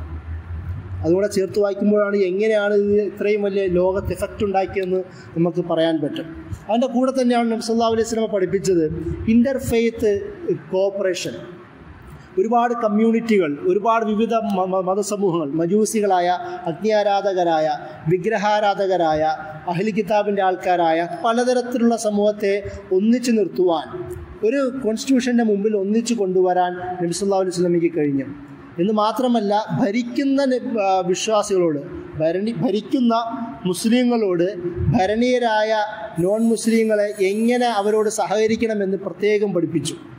അതായത് നിങ്ങൾ മുസ്ലിം ആവുന്നത് മറ്റുള്ളവരുടെ അവകാശങ്ങൾ സംരക്ഷിക്കുമ്പോൾ മാത്രമാണ് എന്ന് നബി പ്രത്യേകം പഠിപ്പിച്ചു. അധികാരമുണ്ട് എന്നതല്ല നിങ്ങളുടെ മുസ്ലിം എന്നതിൻ്റെ അടയാളം. നിങ്ങൾ മൻ സലിമൽ മുസ്ലിം എന്ന് പറയുന്ന ഹദീസ് നമുക്ക് വ്യക്തമായി അറിയാം. അതായത് നിങ്ങളുടെ കൂടെയുള്ളവർ നിങ്ങളാൽ സംരക്ഷിക്കപ്പെടുന്നുണ്ടോ, നിങ്ങളുടെ ഉപദ്രവങ്ങളിൽ നിന്ന് അവർ പ്രൊട്ടക്റ്റ് ചെയ്യപ്പെടുന്നുണ്ടെങ്കിൽ അപ്പോഴാണ് നിങ്ങൾ മുസ്ലിം ആവുക. മറ്റുള്ളവരുടെ അവകാശം സംരക്ഷിക്കുമ്പോൾ മാത്രമേ ആ സംരക്ഷണത്തിൽ നിന്നാണ് നിങ്ങളുടെ മുസ്ലിം ഐഡൻറ്റിറ്റി സംരക്ഷിക്കപ്പെടുകയുള്ളൂ. ഇല്ലാതാവുമ്പോൾ നിങ്ങളുടെ ഈമാനും ഇസ്ലാമും ഇല്ലാതാവുന്നു എന്ന് നബി പഠിപ്പിച്ചു. അപ്പോൾ വിശ്വാസ സംരക്ഷണമായിരുന്നു നോൺ മുസ്ലിങ്ങളായ വലിയ ജനസമൂഹത്തെ ന്യൂനപക്ഷമായ മുസ്ലിങ്ങൾ സംരക്ഷിക്കുമ്പോൾ, അവരെ ഭരിക്കുമ്പോൾ അവരുടെ മനസ്സിലുണ്ടായിരുന്നത്. അതായത് അവരോട് നല്ല നിലയിൽ വർത്തിക്കുമ്പോഴാണ് എൻ്റെ വിശ്വാസം ശരിയാവുള്ളൂ എന്ന് പ്രത്യേകം നബി പഠിപ്പിച്ചതിൻ്റെ ഭാഗം.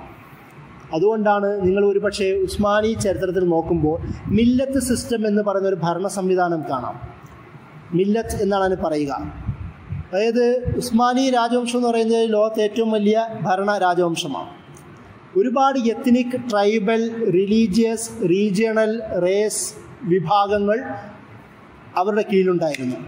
ഉസ്മാനി സൽത്തനത്ത് ചെയ്തത് ഈ എല്ലാ വിഭാഗങ്ങളിൽ നിന്നും അവരാൽ തിരഞ്ഞെടുക്കപ്പെടുന്ന ഒരു റെപ്രസെൻറ്റേറ്റീവിനെ ദർബാറിലേക്ക് വിളിക്കുകയും അവരിലൂടെ, നമ്മൾ ഇന്നത്തെ MP മോഡൽ പ്രോട്ടോ പാർലമെൻറ്റ് സംവിധാനമാണ്, അവരിലൂടെ അവരുടെ അവകാശങ്ങൾ ഉറപ്പുവരുത്തുകയും ചെയ്യുക എന്നതായിരുന്നു മില്ലത്ത് സിസ്റ്റം. അവരുടെ പോലും അടിയാധാരമായി വർദ്ധിച്ചത് ഈ സഹീഫ മദനിയ എന്ന് പറയുന്ന മദീന ചാപ്റ്ററാണ്.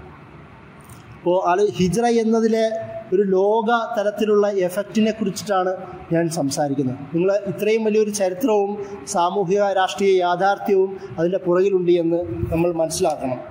അതിൻ്റെ കൂടെയാണ് നബി സല്ലല്ലാഹു അലൈഹി വസല്ലമ പിന്നീട് യുദ്ധങ്ങൾ നടത്തുന്നത്.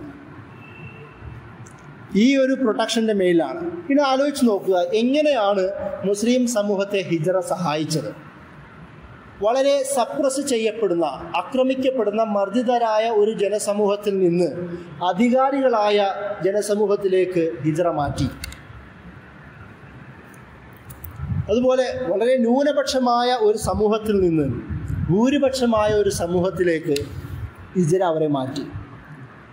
ഇൻഡിവിജ്വലായി മാത്രം ഇബാദത്ത് ചെയ്യേണ്ടി വരുന്ന ഒരു കാലഘട്ടത്തിൽ നിന്ന് കളക്റ്റീവായി ജനസമൂഹത്തിൽ വെച്ചുകൊണ്ട് തന്നെ ഇബാദത്ത് ചെയ്യാൻ പറ്റുന്ന ഒരു സാഹചര്യത്തിലേക്ക് ഹിജ്റ അവരെ മാറ്റി. ഇൻഡിവിജ്വലായി മാത്രം ദഅവത്ത് നടത്തുന്ന ഒരു കാലഘട്ടത്തിൽ നിന്ന് അധികാരം ഉപയോഗിച്ചുകൊണ്ട് ദഅവത്ത് നടത്തുന്ന ഒരു സാഹചര്യത്തിലേക്ക് അവരെ മാറ്റി. ട്രൈബൽ സൊസൈറ്റിയുടെ അധികാരത്തിന് കീഴിൽ മാത്രം ജീവിക്കുന്ന ഒരു ലോകത്തിൽ നിന്ന് ഒരു സുപ്രാ പൊളിറ്റിക്കൽ അതോറിറ്റി എന്ന നിലയിൽ എല്ലാ ട്രൈബൽ സൊസൈറ്റിയെയും ഇൻക്ലൂസീവായി സ്വീകരിക്കുന്ന, കാരണം അന്നത്തെ ഞാൻ ട്രൈബൽ എന്നെടുത്ത് പറയാൻ കാരണം ഖുർആൻ പോലും അംഗീകരിച്ച ഒരു ആശയമാണ്. നമ്മൾ ഇന്നാ ജഅൽനാകും മിൻ ദക്കരിൻ വ ഉൻസ വജഅൽനാകും ശുഉബൻ വ ഖബായില ലിതആറഫു. സൂറ ഹുജറാത്തിൽ അല്ലാഹു പ്രത്യേകം എടുത്തു പറയുന്നുണ്ട്, നിങ്ങളെ ഒരു ആണിൽ നിന്നും പെണ്ണിൽ നിന്നുമാണ് സൃഷ്ടിച്ചിരിക്കുന്നത്. അതുപോലെ നിങ്ങളെ വിവിധ സമൂഹങ്ങളും ഗോത്രങ്ങളുമാക്കി നാം മാറ്റിയത് പരസ്പരം തിരിച്ചറിയുവാൻ വേണ്ടിയിട്ടാണ്. അതായത് ഗോത്രം എന്ന് പറയുന്നത് അന്നത്തെയും ഏകദേശം ഇന്നത്തെയും ആ പ്രദേശത്തെ ഒരു സാമൂഹിക യാഥാർത്ഥ്യമാണ്. അതിനെ നബി സല്ലല്ലാഹു അലൈഹി വസല്ലം തള്ളിക്കളഞ്ഞില്ല, പക്ഷെ അതിനെ പോസിറ്റീവായ തലങ്ങളിലേക്ക് ഉപയോഗപ്പെടുത്തുകയാണ് ചെയ്തത്. ഈ ഗോത്ര ജനസമൂഹത്തെ ഗോത്രവീര്യം എന്നതിനേക്കാളും അപ്പുറം ഇസ്ലാമിക വീര്യം അവരിലേക്ക് കൊണ്ടുവന്നു എന്നുള്ളതാണ്. ഖുർആൻ അതിനുപയോഗിച്ച പദപ്രയോഗമാണ് ഹമിയത്തുൽ ജാഹിലിയ. 4 തരത്തിലുള്ള ജാഹിലിയയെ ഖുർആൻ പരിചയപ്പെടുത്തുന്നുണ്ട്. ഒന്നാണ് ഹുക്കുമുൽ ജാഹിലിയ, ജാഹിലി അധികാര രീതികൾ, നിയമവിധികൾ, അതിന് പകരം ഇസ്ലാമിൻ്റെ ശരിയാത്ത്. രണ്ടാമത് തബറുജുൽ ജാഹിലിയ, അധാർമികമായ സദാചാരരഹിതമായ ജീവിത രീതികൾ, അതിന് പകരം ഇസ്ലാം. മൂന്നാമത് ഒന്നുൽ ജാഹിലിയ, അടിസ്ഥാനരഹിതമായ ഊഹാപോഹങ്ങളും ചിന്താ ആശയങ്ങളും, അതിന് പകരം ഇസ്ലാമിൻ്റെ ആശയം. നാലാമതാണ് ഞാൻ പറഞ്ഞ ഹമിയത്തുൽ ജാഹിലിയ, സകലവിധ കമ്മ്യൂണൽ സെക്ടേറിയൻ പാർട്ടിസൺ ചിന്തകൾക്കും അപ്പുറം ഇസ്ലാമിൻ്റെ സാഹോദര്യവും നീതിയും. അപ്പോൾ ഈ ഒരു കൺസെപ്റ്റ് ട്രൈബൽ യാഥാർത്ഥ്യം ഉണ്ടായിരിക്കെ തന്നെ ആ ചിന്തകൾക്കും അപ്പുറം നിങ്ങൾക്ക് വേണ്ടത് ആശയ സാഹോദര്യമാണ് എന്ന് പഠിപ്പിക്കുന്നത് ഹിജ്റയിലൂടെയാണ്. അതും ഹിജ്റയുടെ ഏറ്റവും സുപ്രധാനമായ നീക്കങ്ങളൊന്നാണ്. അതുപോലെ തന്നെ വെറുമൊരു റീജിയണലായ ഒരു ഭാഗത്ത് മാത്രം ഒതുങ്ങിക്കിടന്ന വിശ്വാസി സമൂഹം വലിയ സാമ്രാജ്യങ്ങൾ പോലും കെട്ടിപ്പടുക്കുന്നതിലേക്കും ഇന്ന് നമ്മളുടെ ഈ ഒരു സാഹചര്യത്തിലേക്ക് പോലും എത്തിച്ചത് ഹിജ്റയുടെ മറ്റൊരു നീക്കത്തിൻ്റെ അതിൻ്റെ ബാക്കി പത്രവും കൂടിയിട്ടാണ്. ഇങ്ങനെയൊക്കെയാണ് ഇസ്ലാമിക ചരിത്രത്തിൽ ഹിജ്റ എന്നത് വലിയ സ്വാധീനം നേടിയത്. ഇതിൻ്റെ കൂടെ തന്നെയാണ് ഒരുപാട് ചർച്ചകൾ, ഫിഖ്ഹി ചർച്ചകൾ ഹിജ്റയുടെ കൂടെയുണ്ട്. അതും കൂടി പറഞ്ഞുകൊണ്ട് നമുക്ക് അവസാനിപ്പിക്കാം. അതായത് ലാ ഹിജ്റ ബാദ ഫതഹ് മക്ക ഒരു ഹദീസാണ്. മക്കം ഫതഹിന് ശേഷം ഹിജ്റയില്ല. അപ്പോൾ അതിൻ്റെ അർത്ഥമെന്ന് പറഞ്ഞത് മക്കം ഫതഹോടുകൂടി ഹിജ്റ അന്ന് സംഭവിക്കുക എവിടുന്നാണ്? മക്കയിൽ നിന്ന് മദീനയിലേക്കാണ്. മക്കയിൽ നിന്ന് മദീനയിലേക്കാണല്ലോ അധികം ഹിജ്റ സംഭവിക്കുക. മക്കം ഫതഹ് കഴിഞ്ഞാൽ പിന്നെ ഹിജ്റയുടെ ആവശ്യമില്ല എന്നതാണ് ആ ഹിജ്റയുമായി ബന്ധപ്പെട്ട അർത്ഥം. അതുപോലെ തന്നെ നബി സല്ലല്ലാഹു അലൈഹി വസല്ലം ഈ ഹിജ്റയുടെ പ്രധാന ആശയം ശാരീരികമായ നീക്കമാണെന്നും അതിനാൽ നോൺ മുസ്ലിം ലോകത്ത് ജീവിച്ചിരിക്കുന്ന മുസ്ലിങ്ങളെല്ലാം മുസ്ലിം നാടുകളിലേക്ക് യാത്ര ചെയ്യേണ്ടത് അനിവാര്യമാണെന്ന് പറയുന്ന എക്സ്ട്രീം ചിന്തകൾ പോലും ഇടക്കാലത്ത് പൊങ്ങി വന്നു. അങ്ങനെ ചർച്ച പോലും ഇതിൻ്റെ പുറകിലുണ്ട്. അപ്പോൾ അതിനെ എങ്ങനെ നേരിടണമെന്ന് പറയുന്ന ചിന്ത ഫുഖഹാക്കിടയിലും ഈ ഉസൂലി ഇസ്ലാമിൻ്റെ അടിസ്ഥാന ചിന്തകൾ ചർച്ച ചെയ്യുന്ന പണ്ഡിതന്മാർക്കിടയിലും വലിയ വിഷയമായി. അവർ പറഞ്ഞത് ഖുർആൻ തന്നെ പഠിപ്പിക്കുന്ന ഒരു കാര്യം, താമസിക്കുന്ന നാട് സമാധാനപരമാണെങ്കിൽ ഇബാദത്തുകൾ ചെയ്യാൻ നിങ്ങൾക്ക് കഴിയുമെങ്കിൽ, നിങ്ങളുടെ നമസ്കാരം പോലുള്ള ഇസ്ലാമിൽ പഠിപ്പിക്കുന്ന അടിസ്ഥാന ആശയങ്ങളും രീതികളും ഒരു പ്രശ്നവുമില്ലാതെ നിലനിർത്താൻ കഴിയുമെങ്കിൽ ഹിജ്റ ചെയ്യേണ്ടതില്ല എന്ന് പറയുന്ന ചർച്ച കൊണ്ടുവന്നു. ശാരീരിക സംരക്ഷണം അടിസ്ഥാനപരമായി തന്നെ ഉറപ്പുവരുത്താൻ പറ്റുമെങ്കിൽ അവിടെ തന്നെ താമസിക്കാം എന്ന രീതിയിൽ ഈ ചിന്തയെ എതിർത്തുകൊണ്ട് പണ്ഡിതന്മാർ പറയുന്നതും നമുക്ക് കാണാം. എന്നാൽ പോലും ഹിജ്റ, ഞാൻ ആദ്യം പറഞ്ഞതുപോലെ ഒരു മോറൽ ഹിജ്റയുണ്ട്. പലതരം ഒരു മുസ്ലിം ആണെങ്കിൽ പോലും ഒരു മുസ്ലിം എന്ന പൊസിഷനിൽ നിന്ന് മുഅ്മിൻ എന്ന് പറയുന്ന ഒരു സ്റ്റാറ്റസിലേക്കുള്ള യാത്ര, മുജാഹദത്തുൻ നഫ്സ്, സ്വയം തന്നെ പരിവർത്തിക്കാനുള്ള തയ്യാറെടുപ്പ്, അത് മോറലി നടക്കുന്ന ചില ഹിജ്റകളാണ്. അതിൻ്റെ കൂടെ തന്നെ അള്ളാഹു എതിർത്തതിൽ നിന്ന് മാറി നിൽക്കുന്നതാണ് വലിയ ഹിജ്റ എന്ന് പറയുന്ന പോലുള്ള ഹദീസുകൾ നമുക്ക് വേറെയും കാണാം. അതിൻ്റെ കൂടെയാണ് നബി സല്ലല്ലാഹു അലൈഹി വസല്ലം പഠിപ്പിച്ചത് ജീവൻ്റെ സംരക്ഷണം ഉറപ്പുവരുത്തുന്നത് വിശ്വാസിയുടെ അടിസ്ഥാന കടമയാണ്, ഫിഖ്ഹിൻ്റെയും അടിസ്ഥാന കടമയാണ്. അതിന് വിനാശം സംഭവിക്കുകയാണെങ്കിൽ സുരക്ഷിതമായ സ്ഥലത്തേക്ക് യാത്ര ചെയ്യാം എന്ന രീതിയിൽ പണ്ഡിതന്മാർ വിശദീകരിക്കുന്നത് കാണാം. അതുകൊണ്ടാണ് പലപ്പോഴും ഇൻട്രാ സ്റ്റേറ്റ് ഹിജ്റയെക്കുറിച്ച് ചില ചിന്തകന്മാർ ആശയങ്ങൾ മുന്നോട്ട് വെക്കുന്നത്. അതായത് ഇപ്പോൾ ഇന്ത്യ പോലൊരു നാടിൽ ശക്തമായ ഭീഷണി നേരിടുന്ന ഭാഗത്ത് നിന്ന് അത്രയും ഭീഷണി ഇല്ലാത്ത സുരക്ഷ ഉറപ്പുവരുത്താൻ പറ്റുന്ന ഭാഗത്തേക്ക് യാത്ര ചെയ്യാമെങ്കിൽ അതാണ് നല്ലത് എന്നുള്ള ചിന്തകളും ഹിജ്റയുമായി നിങ്ങൾ ചേർത്ത് വായിക്കേണ്ട ചർച്ചകളാണ്. അപ്പം ഇങ്ങനെ ആധുനിക ലോകത്ത് ഹിജ്റ ഒരുപാട് ചർച്ചയായിട്ടുണ്ട്. ഇന്ത്യയിൽ ഹിജ്റ സംഭവിച്ചിട്ടുണ്ട്. ഉബൈദുല്ലാ സിന്ധിയുടെയൊക്കെ ഒരു കാലഘട്ടത്തിൽ സ്വാതന്ത്ര്യ സമരത്തിൻ്റെ ആദ്യ പശ്ചാത്തലത്തിൽ ബ്രിട്ടീഷുകാർ അധികാരം കയ്യിലെടുത്തപ്പോൾ അന്നത്തെ മൗലാന ഉബൈദുള്ളയുടെയൊക്കെ നേതൃത്വത്തിൽ കുറച്ച് ആൾക്കാർ പറഞ്ഞു, നമുക്കിവിടെ ഇനി താമസിക്കാൻ പറ്റില്ല, കാരണം ഇന്ത്യ ദാറുൽ ഹർബായി മാറിക്കഴിഞ്ഞു. അതുകൊണ്ട് സുരക്ഷിതമായ സ്ഥലത്തേക്ക് പോകണം, മുസ്ലിം നാട്ടിലേക്ക് പോകണം. അങ്ങനെ കുറച്ച് ആൾക്കാരെയും കൂട്ടി ഈ കുറച്ച് പണ്ഡിതന്മാർ അഫ്ഗാൻ ഭാഗത്തേക്കൊക്കെ യാത്രയാവുന്നുണ്ട്. പക്ഷേ വളരെ ദുരന്തമായിരുന്നു അന്ന് സംഭവിച്ചത്. യാത്രയിൽ തന്നെ ഒരുപാട് പേരെ ബ്രിട്ടീഷുകാർ കൊന്നുകളഞ്ഞു. അവർ പോയിടത്തും അവർക്കത്ര സുരക്ഷ പിന്നീട് ലഭിച്ചിരുന്നില്ല എന്നൊക്കെ നമുക്ക് ചരിത്രത്തിൽ കാണാം, ഇന്ത്യയിൽ നിന്ന് യാത്ര പോയാൽ. അതുപോലെ ഇന്ത്യ പാകിസ്ഥാൻ വിഭജനമുണ്ടായപ്പോൾ ചില ആൾക്കാർ ഹിജറ ചെയ്ത് പാകിസ്ഥാനിലേക്കും പോയി, മതവിശ്വാസത്തിൻ്റെ അടിസ്ഥാനത്തിൽ തന്നെ. കാരണം മുസ്ലിം നാട് എന്ന നിലയിൽ ഇന്ത്യ മുസ്ലിം അല്ലാതായ ഒരു നാടായി മാറി എന്നതുകൊണ്ട് മുസ്ലിം നാട്ടിലേക്കുള്ള യാത്ര അനിവാര്യമായിരിക്കുന്നു എന്ന പേരിൽ ഹിജറ ചെയ്തു പോവുകയും ആ പോയ ഒരു ടീം അവിടുത്തെ ഒരു പൊളിറ്റിക്കൽ പാർട്ടിയായി പോലും പിന്നീട് രൂപാന്തരപ്പെട്ടതായും ചരിത്രത്തിൽ നമുക്ക് കാണാം. കാരണം അവർ ഇങ്ങനെ ഒരു മുഹാജിറുകളുടെ ഒരു ടീം എന്ന രീതിയിൽ അവരവിടെ മാറുകയും ചെയ്തു. ആ ഒരു ആശയം ഒരു പൊളിറ്റിക്കൽ മോട്ടീവായി അവർ ഉപയോഗിക്കുകയും ചെയ്തതായി നമുക്ക് ചരിത്രത്തിൽ കാണാം. ഇങ്ങനെ ആധുനിക ലോകത്തും പലതരത്തിലുള്ള ഹിജറ ഇന്ത്യയിൽ തന്നെ സംഭവിച്ചിട്ടുണ്ട്. അതുപോലെ തന്നെ മറ്റൊന്ന് യൂറോപ്പിലേക്കുള്ള ഹിജറ. സൗത്ത് ഏഷ്യൻ നാടുകളിൽ നിന്ന് കാനഡ, അമേരിക്ക, ബ്രിട്ടൻ, ഇംഗ്ലണ്ട് ഭാഗങ്ങളിലേക്ക്, കോമൺവെൽത്ത് ഭാഗങ്ങളിലേക്കുള്ള യാത്രകൾ. അതുപോലെ തന്നെ പാകിസ്ഥാൻ, പ്രത്യേകിച്ച് ബംഗ്ലാദേശ്, പാകിസ്ഥാനിലുള്ള ഒരുപാട് മുസ്ലിം പണ്ഡിതന്മാർ ഹിജറ ചെയ്തതായി കാണാം. അവരുടെ ചിന്തകൾ ആ നാടുകളിൽ വലിയ വെല്ലുവിളി ഉയർത്തപ്പെട്ടപ്പോൾ, ഉദാഹരണം ജാവേദ് ഗാമിദി എന്നൊക്കെ പറയുന്ന ഇന്ന് ജീവിക്കുന്ന വലിയൊരു പണ്ഡിതനാണ്.